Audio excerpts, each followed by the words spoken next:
Gio, kumusta ang second tune-up game mo with Therapy on Man? Okay naman po.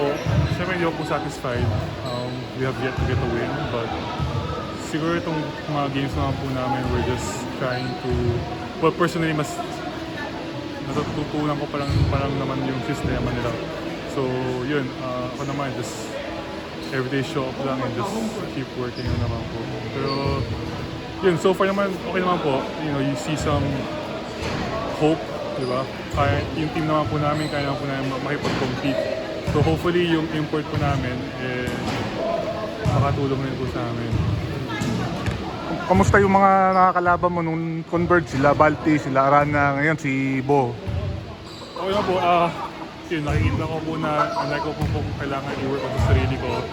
Siyempre yung mga nakakalaban po natin dito sa PBA, the best of the best eh. Kumaga, hindi naman yung tipong mga basta-basta lang eh. They're really dominant.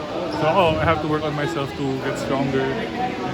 Pero yeah, everything so far good naman po kasi positive naman po siya. Kasi I get to see what I need to work on and yung kaus naman po yung mga trainers ko kung what I can do. Kumusta naman kasi siyempre yung galing ka sa Abra o just won a championship. Now you're with Terra Firma na well, it's a fact naman na struggling sila. Kumusta naman yung ganung transition?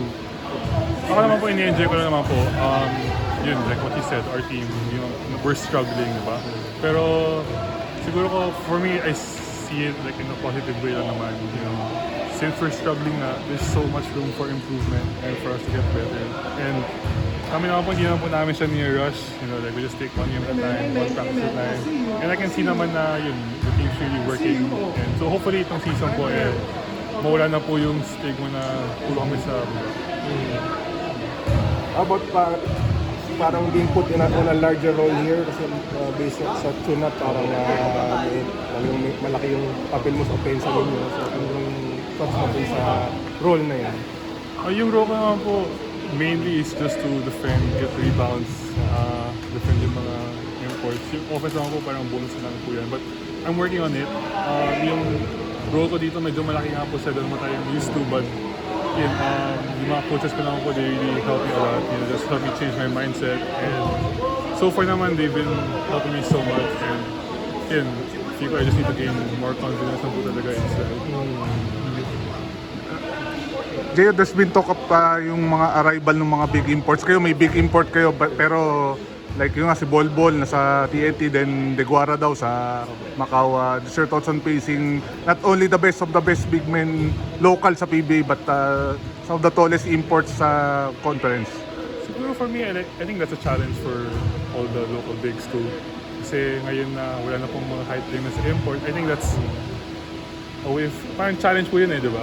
And for me, ako gusto ko yung challenge na gano'n. Mahirapan basta alam mo yun, parang kumbaga, mas okay na mahirapan kaysa sa relax ka lang po, di ba? Hindi ko masasabi relax yung mga PBA, but like what I mean is, ngayon na we have 7-6 imports, di ba? Like, that's a challenge, and as a rookie, that's what I want, di ba? Like, challenge. And yeah, we just embrace it. Di ba?